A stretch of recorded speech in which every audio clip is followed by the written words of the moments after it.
Louvado seja nosso Senhor Jesus Cristo, para sempre seja louvado. Bom dia, meu irmão, minha irmã.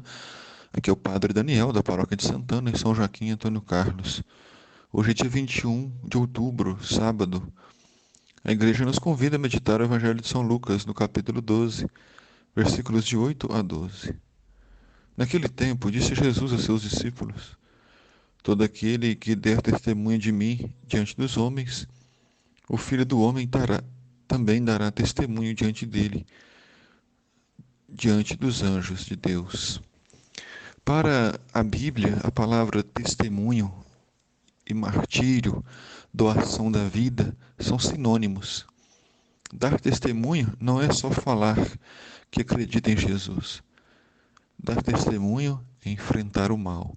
Dar testemunho é não falar para agradar os outros, mas ser fiel a Deus. Dar testemunho significa sofrer, mas não deixar a verdade de lado. Não mudar de opinião para agradar os outros, mas ser fiel a Deus até as últimas consequências.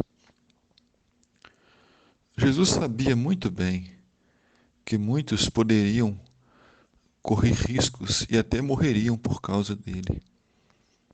Para os encorajar, garantiu que se compadeceria deles.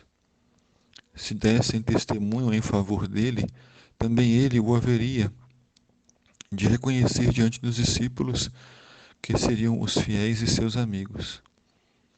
Então, quem é fiel a Deus no pouco é fiel no muito. Quem testemunha a Deus diante do sofrimento, da dor, também Deus há de acolher. Jesus vai dar testemunho dessas pessoas diante dos anjos e diante do Pai. E aqui o sofrimento não se trata somente de perseguição de um governo, perseguição de uma instituição ou de um grupo, mas é a perseguição diante da vida, as dificuldades que a vida nos apresentam. É sempre muito desafiante ser fiel, porque muitas vezes mudamos de opinião, muitas vezes negamos a verdade, muitas vezes deixamos Deus de lado. É preciso colocar Deus e Sua palavra como centro da nossa vida.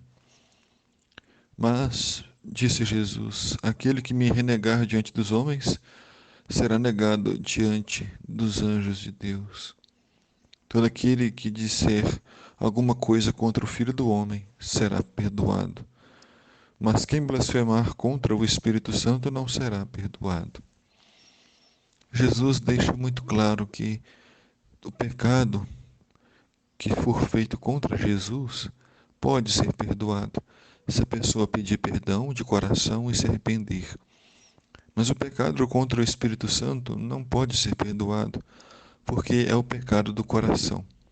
A pessoa sente a presença de Deus, se sente chamada, tocada à conversão e não se converte, e não muda de vida, e fecha as portas para o Espírito Santo. Então, se alguém fechar as portas para Deus, se alguém não quiser acolher a presença de Deus, essa pessoa então não irá se salvar, porque Deus respeita a nossa liberdade. Se escolhemos uma vida sem Deus, longe do Senhor, Ele respeita a nossa escolha e nos permite seguir em frente sozinhos, o que para nós é a perdição, o sofrimento e a morte. Assim disse Jesus: quando vos conduzirem diante das sinagogas, magistrados e autoridades, não fiqueis preocupados como ou com que vos defendereis, ou o que direis, pois nessa hora o Espírito Santo vos ensinará o que deveis dizer. Jesus sempre foi muito claro nas suas palavras e anuncia com clareza que seus discípulos, que os cristãos serão mal interpretados, serão julgados e condenados. Mas o Espírito Santo é que ensinará o que devemos dizer, o Espírito Santo que vai conduzir a nossa vida. Não tenhamos medo de seguir em frente. Que o Senhor te abençoe e te guarde, que o Senhor te ilumine e te dê a paz. Abençoe-vos Deus Todo-Poderoso, Pai, Filho, Espírito Santo. Amém.